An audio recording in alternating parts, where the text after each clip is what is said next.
আবার ইন্টারভিউ দিবা, second time হয় না, থার্ড টাইম হবে, থার্ড টাইম না হলে ফোর্থ টাইম হবে, সমস্যা নেই তো। চাকরিটা আমার হয়ে গেছে, কি? স্টার্টিং এ 50,000 স্যালারি। আলহামদুলিল্লাহ আলহামদুলিল্লাহ। মানুষ আছে না, তো সমস্যা কি, প্রায় ধরতে পারবো না? তাই বলে যেখানে সেখানে। তোরা তাড়াতাড়ি রেডি হ। কেন কই যাব? আমাদের শ্বশুর বাড়িতে দাওয়াত পড়ছে, দাওয়াত খাইতে যাব। ভাবি আমি না যাই, ফারহানারে নিয়ে তুমি চলে যাও। মেয়ের ইন কইলে তো ঠিকই যাইতি না? এই যাবি না? চলো যাই। তাড়াতাড়ি রেডি হও, তাড়াতাড়ি সুন্দর করে রেডি হইবি, ঠিক আছে?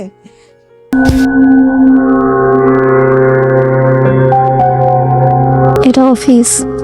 আমি জানি।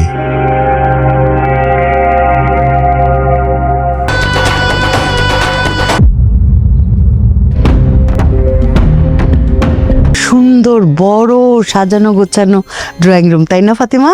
আমাদের ঘর ছোট হলে কি হবে, আমাদের ঘরও অনেক সুন্দর। কি যে তুলনা দেশ ফাতিমা, হ্যাঁ? কোথায় আগরতলা আর কোথায় চৌকির তলা। সারাটা জীবন যদি এরকম আরামে দুলতে পারতাম। বৌমা কেমন আছো তুমি? তোমাদের বাসাটা অনেক সুন্দর। মনে আছো, হঠাৎ করে চলে এলাম তোমাদের এখানে। বসেন, আমি আসছি। বৌমা মনে হয় সুইমিং পুলে নামছিল তো, এই জন্য লজ্জা পায়ে গেছে, ড্রেস পাল্টাইতে গেছে। আমার চোখ আছে, আমি দেখতে পাচ্ছি। তুমি আবার সুইমিং পুলে নামতে চাইবে না তো? বৌমা যদি বলে তাহলে নামবো। বৌমা কোথায়? বৌমাকে ডাকো, খাবেন আমাদের সাথে। আসসালামু আলাইকুম প্রিয় দর্শক, আমি ফাহমিদা চৌধুরী। আজ আমি আপনাদের এমনভাবে এটা আমাদেরই গল্প এর এই দীর্ঘ অধ্যায়টি শোনাতে চাই যেন এটা কোনো সাধারণ রিভিউ না হয়ে দাঁড়ায়, এক জীবনের আয়না। আজ কোনো ভাগ, কোনো পর্ব নম্বর নয়। আজ আমরা শুরু থেকে শেষ পর্যন্ত একটা পরিবারের ভাঙা করার যাত্রা দেখব, সহজ ভাষায়, গভীর অনুভূতিতে, ধীরে ধীরে। একটা পুরনো 3তলা বাড়ি। বাইরে থেকে দেখলে বোঝার উপায় নেই ভেতরে কত ঝড় বয়ে যাচ্ছে।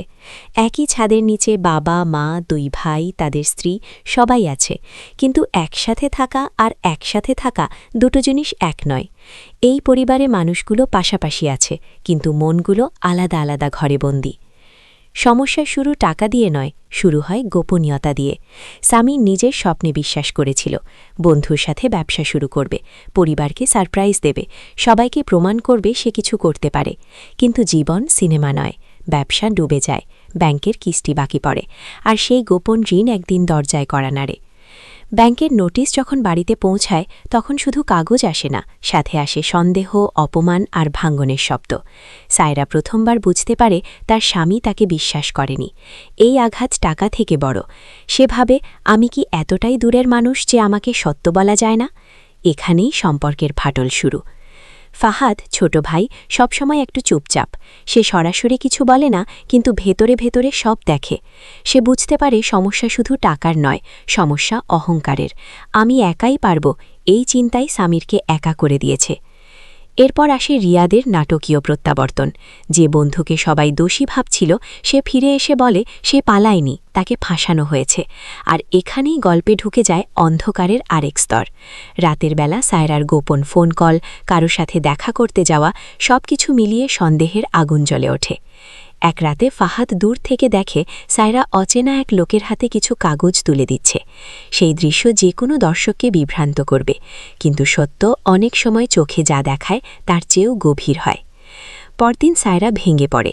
সে জানায় তাকে ব্ল্যাকমেইল করা হচ্ছিল, পুরনো এক ভুলের কথা ফাঁস করে দেওয়ার হুমকি দিয়ে টাকা দাবি করা হচ্ছিল। সে চুপ ছিল শুধু সংসার বাঁচাতে, সে চায়নি সামির আরও ভেঙে পড়ুক। এই স্বীকারোক্তির মুহূর্তটা খুব নীরব, খুব ভারী। সামির তখন বুঝতে পারে সে শুধু ব্যবসায় হারেনি, সে তার স্ত্রীর বিশ্বাসও হারিয়েছে। এরপর ধীরে ধীরে বেরিয়ে আসে বড় চক্রান্তের গল্প। বহু বছর আগের এক ব্যবসায়িক শত্রু, যার ক্ষোভ এখনও শুকায়নি। প্রতিশোধের আগুনে সে পুরো পরিবারকে ফাঁদে ফেলতে চেয়েছিল। রিয়াদের কোম্পানি ব্যবহার করে সামিরকে ফাঁসানো হয়। পরিকল্পনা ছিল নিখুঁত, কিন্তু একটা জিনিস তারা ভুলে গিয়েছিল, পরিবার যদি এক হয় তাহলে ষড়যন্ত্র টেকে না। আইনি লড়াই শুরু হয়। প্রথমবারের মতো সবাই এক টেবিলে বসে। কেউ চিৎকার করে না, কেউ কাউকে দোষ দেয় না, শুধু সিদ্ধান্ত নেয় এবার থেকে গোপন কিছু থাকবে না। এই মুহূর্তে আমরা দেখি সম্পর্কের মেরামত শুরু হয়েছে। ঝড় একটু থামতেই আসে নতুন খবর, মেহলিন মা হতে চলেছে। বাড়িতে আনন্দের বিস্ফোরণ। হাসান সাহেবের চোখ ভিজে যায়। রওশনারা নামাজে শুকরিয়া আদায় করেন। সবাই ব্যস্ত, ডাক্তারের অ্যাপয়েন্টমেন্ট, খাবারের তালিকা, সাবধানতা। কিন্তু এই আনন্দের মাঝেও সায়রা নীরব। সে হাসে, কাজ করে, পাশে থাকে, কিন্তু রাতের বেলা আয়নার সামনে দাঁড়িয়ে নিজের চোখের দিকে তাকায়। কিছুদিন পর রিপোর্ট আসে, তার মা হওয়ার সম্ভাবনা খুবই কম। এই কথাটা কাগজে লেখা ছিল, কিন্তু আঘাতটা লাগে হৃদয়। সামির যখন এই সত্য জানে, সে স্তব্ধ হয়ে যায়। এবার সে পালায় না, সে সায়রার পাশে বসে বলে, আমাদের ঘর সন্তান দিয়ে নয়, তোমার হাসি দিয়ে পূর্ণ। এই সংলাপ নাটকীয় না, খুব স্বাভাবিক, কিন্তু এর ভেতরে আছে পরিণত ভালোবাসা। সময় এগিয়ে যায়। এক বৃষ্টি ভেজা রাতে হাসপাতালে অপেক্ষা। তারপর ডাক্তার এসে জানায় কন্যা সন্তান হয়েছে। নাম রাখা হয় আনিকা। ছোট্ট শিশুর কান্নায় বাড়ির পুরনো দেয়ালগুলো যেন নতুন রং পায়। আনিকাকে কোলে নিয়ে সায়রার বুক কেঁপে ওঠে। সে বুঝতে পারে তার ভেতরের মাতৃত্ব এখনও বেঁচে আছে। সেই অনুভূতি থেকেই সে একদিন সিদ্ধান্ত নেয় সে একটি শিশুকে দত্তক নেবে। পরিবার প্রথমে দ্বিধায় পড়ে, সমাজ কি বলবে, ভবিষ্যতে সমস্যা হবে না তো? কিন্তু শেষ পর্যন্ত তারা রাজি হয়। ছোট্ট তানভীর আসে এই বাড়িতে। প্রথম দিন সে চুপচাপ কোণে বসেছিল, চোখে ভয়, মুখে প্রশ্ন। সায়রা তার পাশে বসে শুধু হাতটা ধরে। কোনো বড় কথা নয়, শুধু নীরব উপস্থিতি। সেখান থেকেই শুরু হয় নতুন সম্পর্ক। আনিকা আর তানভীর একসাথে বড় হতে থাকে। দুই ভাই আবার ব্যবসা গুছিয়ে তোলে। এবার তারা জানে টাকা হারালে ফেরত আসে, কিন্তু সম্পর্ক হারালে সব শেষ। বছর পেরিয়ে যায়। আনিকা স্কুলে যায়, তানভীরও। একদিন স্কুল থেকে ফোন আসে, মারামারি হয়েছে। কারণ কেউ বলেছে তানভীর তার আসল ভাই নয়। বাড়িতে নীরবতা। সায়রা ধীরে বলে, ভাই রক্তে হয় না, ভালোবাসায় হয়। এই শিক্ষা শুধু শিশুদের নয়, বড়দেরও। হঠাৎ একদিন দরজায় কড়া নাড়ে এক নারী। সে দাবি করে সে তানভীরের জৈবিক মা। পরিস্থিতির চাপে সন্তানকে ছেড়ে দিতে হয়েছিল। এখন সে দেখতে যায়। সায়রার বুক কেঁপে ওঠে। সে আবার শূন্য হতে চায় না। পরিবার বসে সিদ্ধান্ত নেয় তানভীর থাকবে এখানেই, কিন্তু তার জৈবিক মা তাকে দেখতে পারবে, কারণ ভালোবাসা আটকানো যায় না। তানভীর নিজেই একদিন বলে, আমার দুই মা আছে। এই সরল বাক্যটাই সবচেয়ে বড় সমাধান। সময়ের সাথে ব্যবসা বড় হয়। বিদেশি প্রস্তাব আসে, আলাদা শহরে থাকতে হবে, আবার দ্বিধা। কিন্তু এবার তারা জানে সিদ্ধান্ত যাই হোক কথা বলে নেবে, লুকাবে না। শেষ দৃশ্যে পুরো পরিবার ছাদে দাঁড়িয়ে। সূর্য ডুবে যাচ্ছে। দুই ভাই পাশাপাশি, তাদের সন্তানেরা সামনে খেলছে। সায়রা আর মেহরিন একসাথে হাসছে।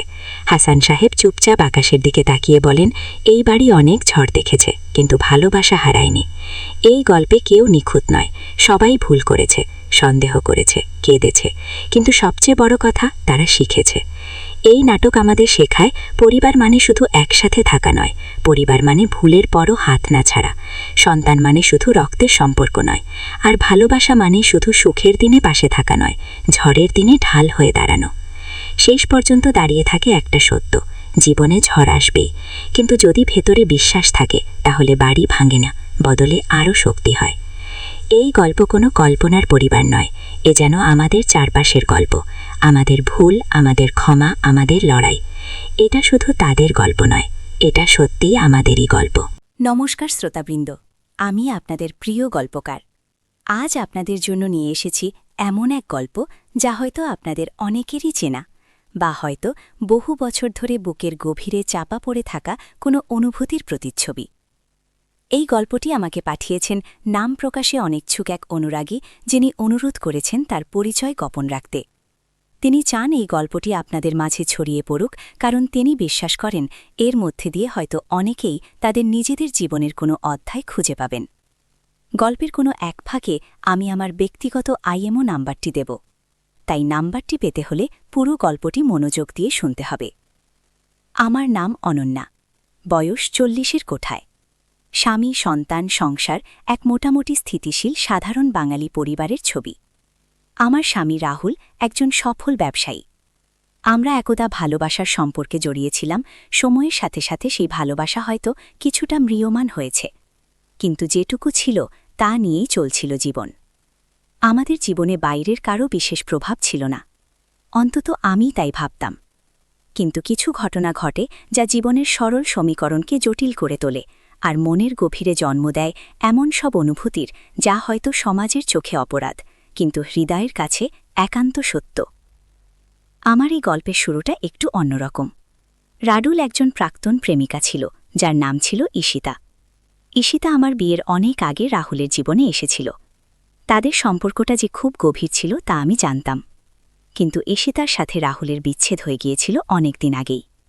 ঈশিতা এখন বিদেশে থাকে, তার নিজের জীবন, নিজের সংসার। আমি ঈশিতাকে ব্যক্তিগতভাবে চিনতাম না, শুধু জানতাম সে রাহুলের জীবনের একটা অংশ ছিল। কিন্তু বিভাগার কি অদ্ভুত পরিহাস, সেই ঈশিতার ভাই অভিক সে একদিন আমাদের জীবনে এলো। অভিক আমার বরের প্রাক্তন বান্ধবীর ভাই। ঘটনাচক্রে অভিক আমার স্বামীর এক পুরনো বন্ধুর ঘনিষ্ঠ বন্ধু। সেই সূত্রেই প্রথম অভিকের সাথে আমার দেখা। অভিক ছিল একটু অন্যরকম, চুপচাপ, নিজের মনে থাকা এক যুবক। বয়স আমার চেয়ে কম, তবে তার চোখে মুখে এক ধরনের গভীরতা ছিল যা আমাকে আকর্ষণ করত। প্রথম দেখায় সে আমার মনে কোনো বিশেষ দাগ কাটে নাই, সাধারণভাবেই আমাদের আলাপ হল। কিন্তু সময়ের সাথে সাথে যখন সে আমাদের বাড়িতে প্রায়ই আসতে শুরু করল, এক ধরনের অস্বস্তি, এক ধরনের টান আমাকে গ্রাস করতে লাগল। রাহুল প্রায়ই ব্যবসায়িক কাজে বাইরে থাকত। এই সময়গুলোতে অভিক প্রায়ই আমাদের বাড়িতে আসত, কখনো রাহুলকে দেখতে, কখনো বা কিছু পারিবারিক প্রয়োজনে। প্রথম দিকে আমি বিষয়টাকে খুব সাধারণভাবেই নিয়েছিলাম, কিন্তু অভিকের উপস্থিতিতে আমার মধ্যে এক ধরনের উত্তেজনা কাজ করত। তার শান্ত অথচ তীক্ষ্ণ দৃষ্টি, তার অল্প কথা, তার আচমকা কিছু বলা কথা, সবকিছুই আমার মনে অনুরণন তুলত। আমি চেষ্টা করতাম নিজেকে সামলে রাখতে, কিন্তু পারতাম না। মনের গভীরে এক অব্যক্ত অনুভূতি দানা বাঁধছিল, যা ছিল স্পষ্টতই নিষিদ্ধ।